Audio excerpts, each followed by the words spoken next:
Hello everyone, welcome back to Adonia Academy. In this video, let me show you how I made this beautiful carved golden lock cake. Before that, if you're new to my channel, please do subscribe and press the bell button so that you get notified every time I'm on YouTube. Let's head straight to this video. I baked my cake in a 9 by 7 inch pan, cut it into 3 layers and frosted it with some whipped cream frosting. I downloaded a template of a vintage lock. I'll put a link in the description box below. Placed it on the center of the cake and cut the cake to shape accordingly. I wanted the cake to be slightly bigger than the template, so I left about a 1 inch gap and cut it out with a serrated knife. Make sure to chill your cake for about 15-20 minutes before you attempt to carve so that you don't break the cake. Now, using a serrated knife, I'm gently tapering off the edges. If your cake again appears to be soft, make sure to put it in the fridge so that it's nice and firm. I want a rounded edge for the lock, so I'm just cutting off the edges to give a nice rounded look. We do not want to have any sharp edges for this cake.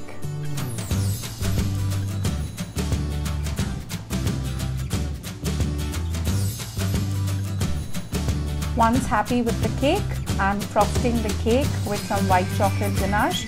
Now I prefer to use ganache under my fondant because where I live is extremely hot and humid. But if you are okay with using buttercream, you can go ahead and do so too. Give a nice thick layer of white chocolate ganache so that you seal in all the crumbs and give a smooth finish to your cake.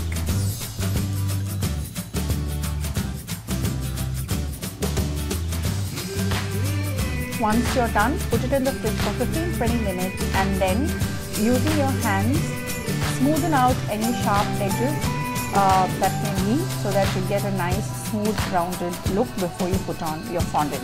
Now I'm taking 3 18 gauge floral wires and taping them with some floral tape. This is to make the handle of the lock.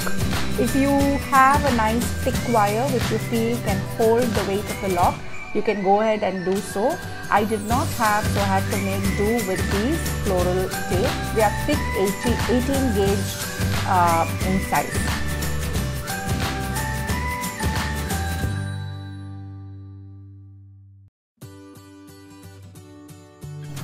I'm using a tin to bend the wire and give shape.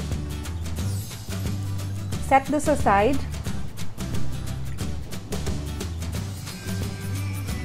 And now I'm using gum paste to roll out a thick snake. Brush the wire with some water or edible glue and gently insert this gum paste tube into it. Now make sure to use only gum paste or use fondant mixed with a lot of CMC because you need the handle to be nice and hard when you insert it. If you use only fondant, chances are that it may not dry unless you live in a very cool and dry place. If you want the recipe to my gum paste, it's in the description box below. Next, I'm rolling out another long snake of gum paste and using a wooden dowel, inserting a wooden dowel into it. This is for the key of the lock. Smoothen it out and cut out any extra such that you have the dowel showing on both the sides. Set this aside to dry completely, and next I'm rolling out another thin piece of gum paste to make the head of the key. You can use any shape, but this is what I'm doing.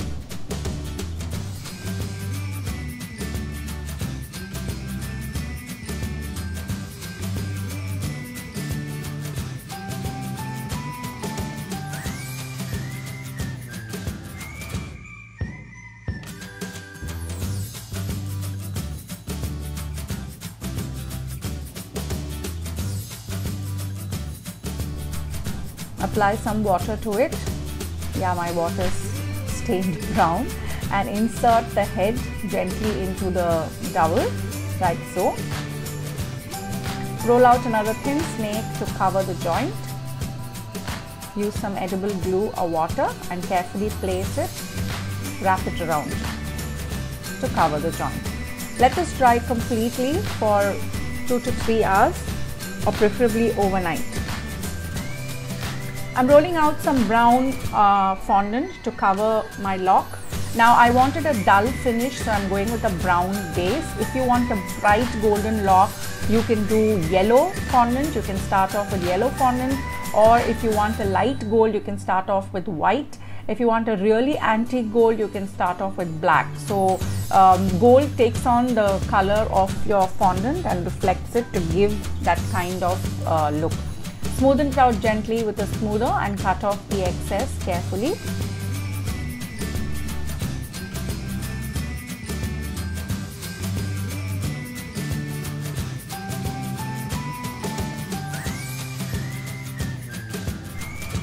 Next, I'm cutting out a thin strip with the same color fondant to make the keyhole of the lock. Use a sharp X-Acto knife like so. If you want to buy the tools which I'm using, make sure to click on the link in the description box below.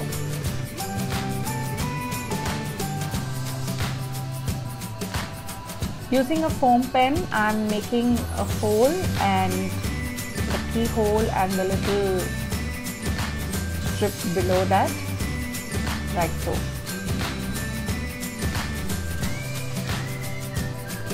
I've placed the strip, I've stuck the strip on the lock, and I'm now brushing it with some gold and copper luster dust mixed with Evaporex. Evaporex is a fab product by Fab Essence.